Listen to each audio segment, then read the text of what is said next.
Bom dia, boa tarde, boa noite, tudo bem com vocês?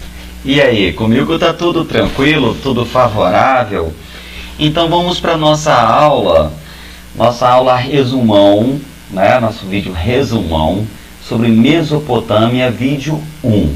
Vamos nós? Então, gente, olha só, o capítulo é esse aqui sobre a Mesopotâmia. Então, primeiro ponto que a gente precisa saber é quando e onde. Vamos começar por onde? A localização geográfica. Aonde ficava a Mesopotâmia? A Mesopotâmia ficava onde hoje é o atual Iraque, no chamado Oriente Médio. Então nós temos aqui um mapinha. Deixa eu levar, vai ampliar aqui para mostrar a vocês com mais calma, com mais cuidado. Aqui, ó, estão vendo aqui? Então nós temos a África, Europa e Ásia. Essa região onde está vermelhinha é chamada de Oriente Médio, é onde ficava a Mesopotâmia. Mesopotâmia é uma palavra de origem grega e significa região entre rios. Dois rios, o rio Tigre e o rio Eufrates. A grande vantagem de morar nessa região, na chamada crescente fértil, que pega lá do Oriente Médio vai fazendo uma curva até chegar ao Egito, é que esses rios eles levavam materiais de fertilização do solo, ou seja, materiais orgânicos que eram decompostos se misturavam ao solo no leito desses rios e que acabavam fertilizando e, óbvio, eles usavam para o plantio. Então foi fundamental a existência desses dois rios para a existência dessas civilizações, beleza? E aí nós temos aqui uma parte que eu gosto demais do nosso livro, que é a linha do tempo. Essa linha do tempo, ela nos dá uma série de informações sobre o período histórico e as características dos fatos que aconteceram nesse período histórico. Então nós temos aqui, ó, cerca de 3.500 a.C. a 2.340 a.C. foi o período do domínio sumério. 2.340 a 2.000, domínio acadiano. De 2.000 a.C. a 1.550 a.C., domínio babilônico. 1550 a 1300 a.C., domínio cassita. 1300 a 612 a.C., domínio assírio. E 612 a 539 a.C., domínio caldeu. Então, vai de lá de 3.500 até 612, até 539 a.C., vários povos que foram dominando, foram criando uma espécie de reino, uma espécie de império, mas que logo terminou sendo dominado por outro povo, e assim sucessivamente. Então lá nessa região da chamada Mesopotâmia, não teve nenhum povo que demorou com um longo período que nós chamamos de hegemonia. Ah, tio Lelê, de novo palavra difícil. Hegemonia, domínio, liderança. Então não teve um tempo muito longo de liderança de um povo. Longo, né? Mas não tão longo como o Império Romano, né? Outros impérios que nós vamos ver lá na frente. Bem, então nós temos aqui a formação de cidades na Mesopotâmia, o estabelecimento dos primeiros agrupamentos humanos, lá por volta de 8.000 anos antes de Cristo. Então eles usaram esses rios para fazer canais de irrigação, represas e aproveitando, transportando essas águas para outros lugares mais distantes, né, para usar essas águas para beber, para irrigar o solo e, claro, para a agricultura, criação também de animais, a pecuária. Bem, aqui tem um desenho, né, de como que era a cidade antiga, lá na Mesopotâmia. Nós temos as moradias de Ur, que eram construídas com tijolos de argila secos ao sol. ou seja, de materiais encontrados no próprio local, na própria região. Aqui nós temos a agricultura, realizada em locais às margens do rio Eufrates, e os canais de irrigação, ó, muito interessantes, que levavam água até as plantações mais distantes. Gente, parece muito simples, parece besteira, mas isso era o que tinha de mais moderno, de mais avançado para a época, tá? O que seria hoje comparado a uma pesquisa espacial, seria a tecnologia dessa época, beleza? Nós estamos falando de 8.000 anos antes de Cristo. Bem, gente, nós temos aí então como a primeira cidade mais antiga, a cidade de Ur, beleza? Que se desenvolveu por volta de 2.500 a.C. Aí continuamos aí, né? O palácio, que era a sede do governo da cidade, moravam nele o rei, a família, circulavam pelo palácio vários funcionários, como sacerdotes, fiscais, chefes militares, mercadores, escribas, soldados. Escribas eram aqueles que sabiam ler e escrever, que eram também responsáveis pela fiscalização, pela administração, a parte técnica, a administração técnica do reino ou do funcionamento dessa cidade, nessa cidade antiga chamada de Ur. Grave o nome dessa cidade, hein? Bem, nos portos eram realizadas muitas trocas comerciais com povos estrangeiros. Então imagino que nessa época egípcios traziam mercadorias, povos fora da Mesopotâmia, mais de maior distância, né, da região, de repente lá do Oriente, levavam seus produtos para lá.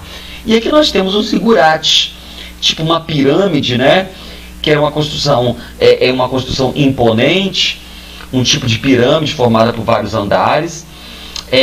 Olhem só, gente, não confundam esses zigurates com aquelas pirâmides lá do Egito Antigo, ok?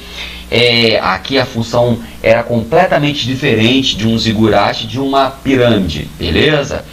A pirâmide, vale lembrar que era uma espécie de caixão, né, o sarcófago, onde eles colocavam, enterravam o faraó, a rainha, os sacerdotes. Bem, os zigurates não. Ficava o templo onde eram realizadas cerimônias religiosas. Os cultos consistiam em orações, sacrifícios de animais e oferendas aos deuses. Bem, vamos avançar então aqui mostrando a sociedade, a típica sociedade da Mesopotâmia. Nós chamamos isso aqui de, vou diminuir para poder visualizar melhor, para todo mundo visualizar. Chamamos isso aqui de pirâmide social. Ela serve para quê? Para a gente estruturar e visualizar as camadas sociais, ou seja, lá no topo quem mandava mais, e na base aquelas pessoas que nós chamamos de povão, né? Povo, ou seja, a base da sociedade, da economia daquele lugar. Então nós temos aqui, lá no topo, o rei. Esse rei era portador de grande poder, representando os deuses na terra. Então vale lembrar, já tem uma informação bem interessante, lembrando que é um vídeo resumo, né? O vídeo mesmo lá que conta detalhes, destrinchando o assunto, foi feito lá atrás. Tá lá no nosso canal no YouTube, é só acessar, beleza? Só procurar lá, canal do Tio Lelê, né? Tem lá o acervo de todos os vídeos que nós postamos aí ao longo dessa pandemia. Bem, gente, então nós temos aí essa sociedade era uma sociedade politeísta. Tio Lelê, não lembro não, o que é isso? Ou seja, eles acreditavam em vários deuses, beleza? E aí, gente, o rei era a representação desses deuses. Abaixo do rei ficavam os sacerdotes, os chefes militares, beleza? Eles também gozavam de privilégios, eles tinham as melhores roupas, perfumes, bebidas. Eles eram a classe, né, média alta, vamos colocar assim. Abaixo dos sacerdotes, nobres e chefes militares, nós temos os fiscais, os escribas e os comerciantes, que eram a classe média baixa. E o povão, a galera que botava a mão na massa, o braço forte, que sustentava tudo, ficavam os camponeses, os soldados, os artesãos mais simples, né, aqueles que faziam coisas mais brutas, e os escravos. Bem, como é que ficava escravo nessa sociedade, tio Lelê, não entendo nada? Olha só, não confundam os escravos dessa época com os escravos que trabalhavam aqui no Brasil, colônia, beleza? Uma coisa é uma coisa, outra coisa é outra coisa. Esses escravos eram geralmente endividados, pessoas que adquiriam dívidas e aí tinham que trabalhar para pagá-las, beleza? Tornando-se escravos. Aí nós temos um sujeito na história que eu gosto demais, né? Uma parte que eu acho bacana demais, quando conta uma história de alguém mais simples, né? Que viveu naquele momento e que, nesse caso aqui, é Nheduana. Eu não sei se é assim pronunciado, estou brincando com vocês, hein? Bem, só é uma figura de uma mulher que viveu na Mesopotâmia em torno de 2300 a.C., mesmo vivendo numa época em que as mulheres tinham pouco destaque na sociedade. Essa mulher aí, Nheduana, se tornou conhecida devido às obras que escreveu. Pois é, ela escrevia, ela era escritora. Ela era uma sacerdotisa e muitos dos seus poemas foram dedicados a Inanna, uma deusa mesopotâmica da guerra e do amor. Mesmo não tendo sido a primeira a escrever poemas na antiguidade, Nheduana ficou conhecida porque foi uma das primeiras pessoas a assinar suas obras. Bem, vale lembrar que é uma mulher, né, numa sociedade que era patriarcal, até um pouco machista, então as mulheres não tinham muita vez, não tinham voz. Então, destaque para a história, beleza? Vamos falar das atividades econômicas. Pausa para beber água.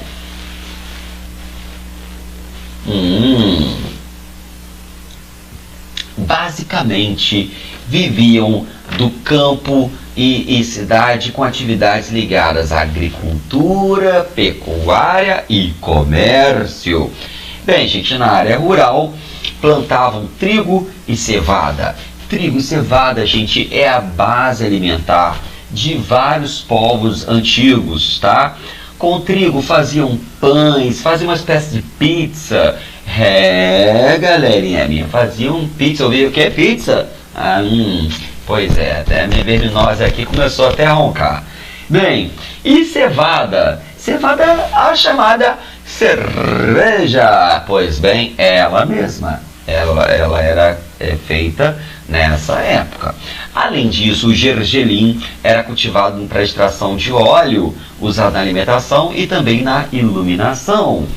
Eles usavam um óleo para fazer uma espécie de vela, ok?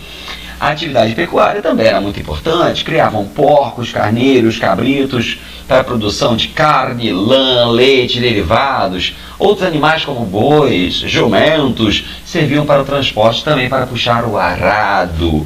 Então quem faz o trabalho mais bruto, né, de puxar arado, Tirelê, eu não sei o que é isso, não, Tirelê, arado. Arado é um instrumento que serve para arar a terra, fazer sulcos, buracos para semeadura, beleza? Para afofar a terra. Os cavalos e os camelos eram utilizados principalmente no transporte. Boa parcela do que era produzido no campo destinava-se à alimentação dos moradores das cidades. Entre eles havia vários profissionais, como comerciantes, artesãos, barbeiros, escultores, carpinteiros, etc. Bem, gente, várias escavações arqueológicas descobriram muito dessa cidade de Uruk, são as cidades mais antigas, né? Bem, o comércio com outros povos. Rapidamente, a produção aumentou, teve um excedente. Tio Lelê, não entendo o que é isso, não! Excedente é igual a sobra. Então, com a sobra, eles podiam trocar, vender para outros povos. E aí caravanas pelos desertos e também comerciantes, por meio desses rios, Tigre e Eufrates, se conectavam através do comércio, regiões como Anatólia, Egito, Arábia e Pérsia.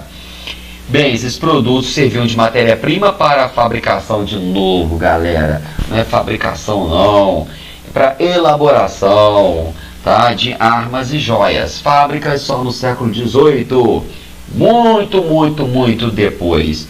Isso é um erro aí na hora dos caras que escrevem nosso livro aí, perdidos. Bem, mas Tio Lelê está aqui para salvar vocês. Então esses produtos, eles eram usados como matérias-primas para elaborar armas e joias, que também eram exportadas depois de manufaturados, depois de feitas. Então, só para a gente entender, usavam, por exemplo, uma fibra de uma planta que vinha de um outro lugar distante. Com a fibra dessa planta, eles podiam fazer cordas, tapetes, tecidos, artesanato, né? Enfim, muitos outros produtos. Então, agregavam valor a esses produtos e vendiam de volta para o lugar que exportava matéria-prima. Inteligentes, não? Pois é, vamos lá. A gente tem costume, gente, de imaginar que hoje nós somos muito avançados e coisa e tal, e menosprezar o que aconteceu lá para trás, na história. E aqui a função da nossa disciplina, da ciência chamada história, é exatamente o oposto. É mostrar para vocês que no passado existiram grandes civilizações e avançadas demais em vários aspectos, que serviram de base para a construção do mundo que nós temos hoje, ok? Devemos muito aprender com esses povos e valorizar o que eles produziram de grande avanço para aquela época. Bem, os impostos arrecadados eram controlados por autoridades do governo e usados para o pagamento de funcionários que ocupavam diversos cargos da administração, para o abastecimento do palácio e dos templos religiosos, para o pagamento de obras públicas, entre outras atribuições. Existe uma forma, um modelo, um nome para esse modelo chamado de modo de produção asiático, ou seja, o rei, ele era responsável por controlar toda a produção, e aí em épocas de seca ou de cheias dos rios, ou guerra, sei lá, uma situação complicada, o rei mandava distribuir parte do que tinha sido arrecadado. É claro que ficava com a melhor parte. E aí, não confundam isso aí com escravidão, tá? Esse é o modo de produção asiático. Ele não vai cobrar isso. Não vai perguntar na prova, o que foi o modo de produção asiático? Explique, dê características, nada disso. É só um complemento para vocês aprenderem lá na frente, quando vocês estiverem no ensino médio, sei lá, na faculdade, fazendo um curso de Direito ou de História, e ouvirem falar nisso, vocês vão entender, vão lembrar do Tio Lelê, certo? Bem, a religião na Mesopotâmia, nós vimos que eles eram lá politeístas, acreditavam em vários deuses. Então acreditavam no Deus Anu, que era chamado Deus Pai, Shamash, o Deus Sol, o Sim, o Deus da Lua, Inanna, deusa do amor e da guerra, Enki, o Deus das águas doces, Enlil, Deus dos ventos, então, e entre outros, esses eram os principais deuses. Bem, gente, aqui nós temos aqui um zigurate, né? Aqui é um desenho de como que era na época, e aqui abaixo são ruínas de um zigurate lá na cidade de Ur, uma fotografia tirada em 2015. Vamos ver aqui uma partezinha interessante de um documentário mostrando como é que era lá, né? Aqui vem mostrando a localização e coisa e tal. Então, lembrando que o Tio Lelê não pode passar muito tempo esses vídeos, porque senão tem copyright. Esse vídeo nosso aí acaba sendo tomando bloco, aí fica ruim. Vamos lá. Crescente fértil. Ao longo de mais de 6.000 anos, esta rica terra, situada entre os rios Tigres e Eufrates, deu início às primeiras grandes civilizações. Os gregos a chamam de Mesopotâmia. Nós chamamos de Iraque.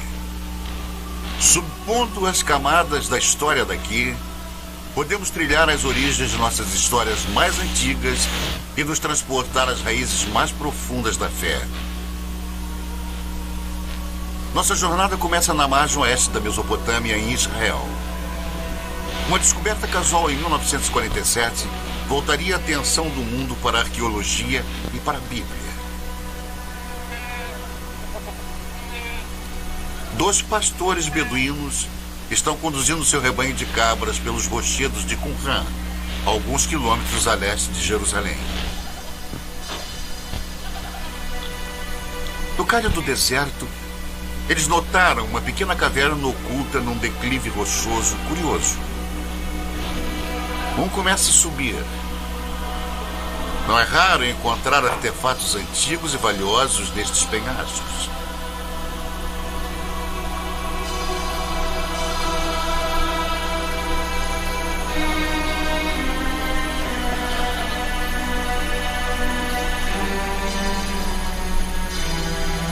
Dentro da caverna, o pastor descobre destroços de antigos potes, fragmentos de pergaminhos de couro e algumas folhas de papiro, tudo intocado desde o tempo de Jesus.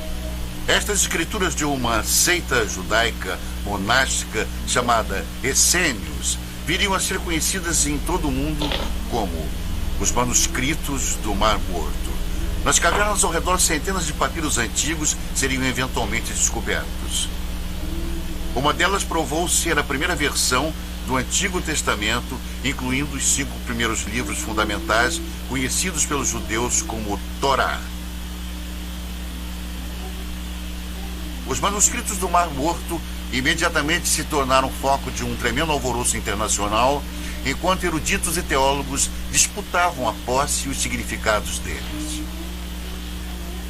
E a sensação foi importante. Isto foi descrito como um dos achados arqueológicos mais importantes.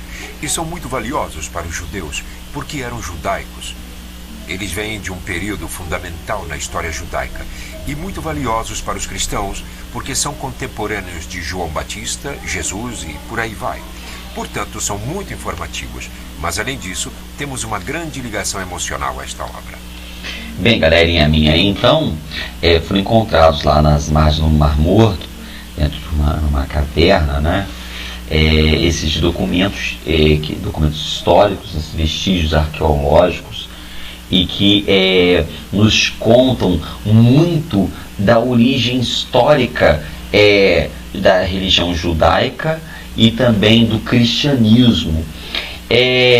E aí, gente, lá tem muitos vestígios da cultura judaico-cristã, mas também encontraram muitas coisas sobre os povos, contando a história desses povos. Então, muito daquilo que nós vimos até agora foram pesquisas arqueológicas e históricas e que nos revelaram todas as informações. Vamos avançar aqui para a gente poder entender. Depois o tio Lelê vai colocar na descrição do vídeo o link para você assistir esse vídeo todo, esse documentário todo. Quem quiser, quem tiver paciência, quem tiver tempo, quem quiser aprender mais, né? É um vídeo que tem duração de 46 minutos e 48 segundos. Bem, então eu vou avançar aqui para a gente chegar até a região da Mesopotâmia, no que nos interessa, né? Vamos lá. Vou ser o relato do rei Moabe sobre uma batalha também descrita na Bíblia. Pela primeira vez ali estava uma confirmação escrita, gravada na pedra, de uma história da Bíblia. 2 fontes de um mesmo evento. Para os fiéis, aquela era a prova que estavam procurando. Uma evidência concreta da precisão histórica da Bíblia. Muitos quiseram comparar a pedra, mas os beduínos tinham motivos para desconfiar. No passado haviam sido trapaceados, até mesmo roubados, por caçadores europeus de tesouro. Supondo que algo tão estimado pelos europeus devesse conter ouro, eles jogaram a pedra no fogo na esperança de quebrá-la. Quando o fogo esquentava a pedra, eles derramavam água sobre ela e repetiram isso várias vezes até que finalmente ela explodiu. Eles não encontraram ouro algum e a pedra estava destruída.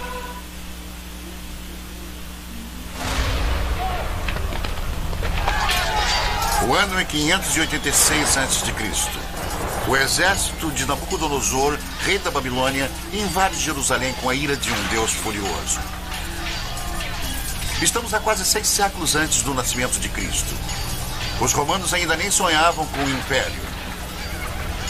É um capítulo negro na história dos judeus, enquanto a impetuosa estrela da Babilônia nasce.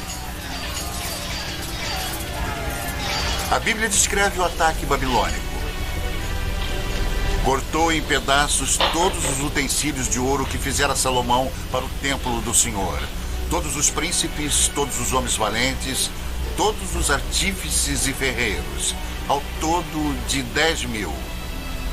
Ele os levou cativos de Jerusalém à Babilônia.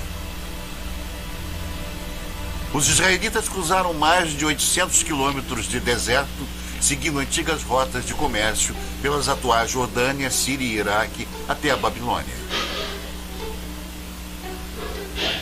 Em Salmos 137, os israelitas lamentam: às margens dos rios da Babilônia, nós nos assentávamos e chorávamos, lembrando-nos de Sião. Como, porém, haveríamos de entoar o canto do Senhor em terra estranha? Fracos e exaustos, os israelitas chegaram à Babilônia, amedrontados com tamanha grandiosidade. Arrancados da modesta cidade de Jerusalém, eles contemplavam a majestosa capital do mundo antigo.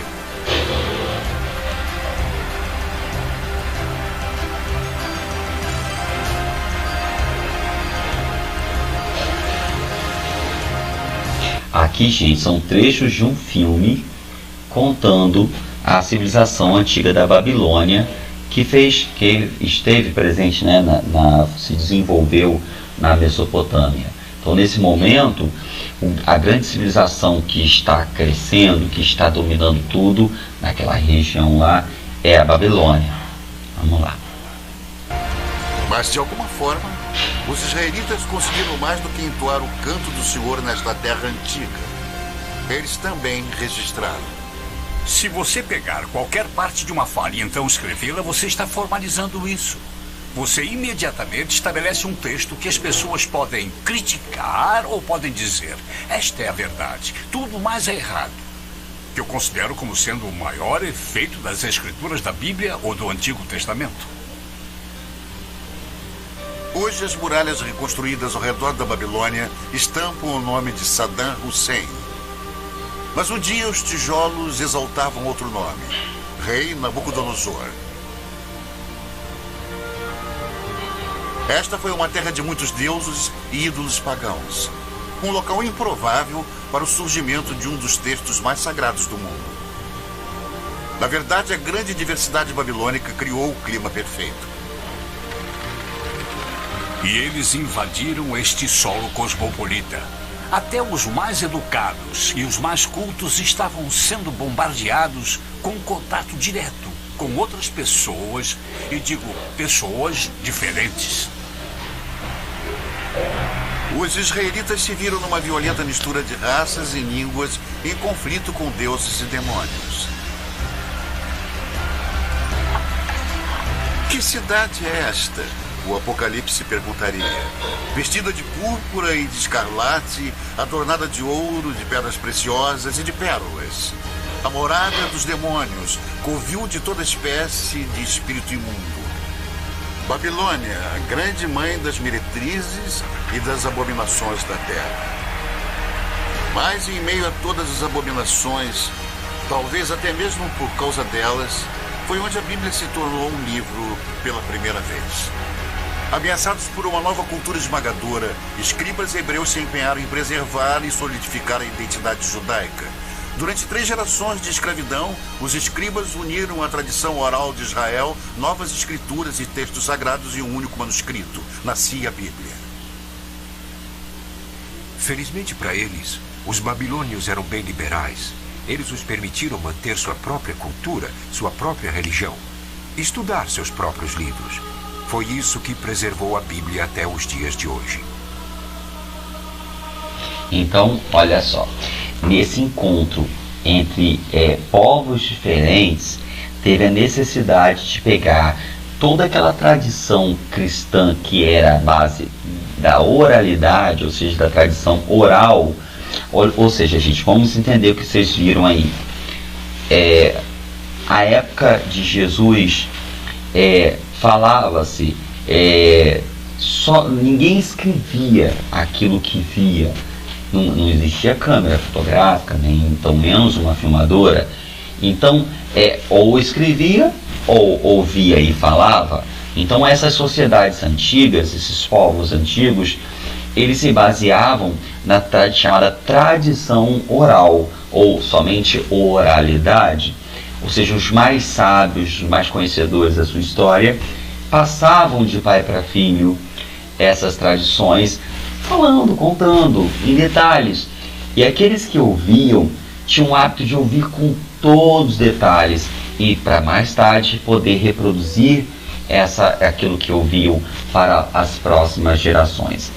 Nesse momento, quando a Babilônia se torna a grande senhora da Mesopotâmia, dominava também a região de hoje que nós conhecemos como Israel, que na época era a Canaã, né? E depois virou era a Terra Prometida, depois virou a Judéia, né?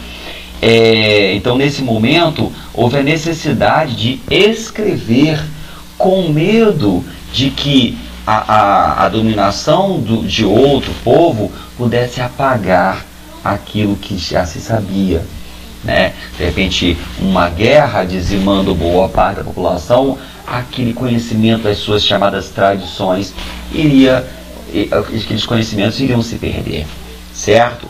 Gente, então, um beijinho nas crianças. Continuamos esse assunto no vídeo 2 da próxima semana, ok? Então, só lembrando que na descrição do vídeo coloco o link desse vídeo aqui, que será utilizado no vídeo 2 também. Você já pode assisti-lo, tá? Tranquilo. E também a atividade que vai para casa, beleza? Então, beijinho nas crianças e até mais!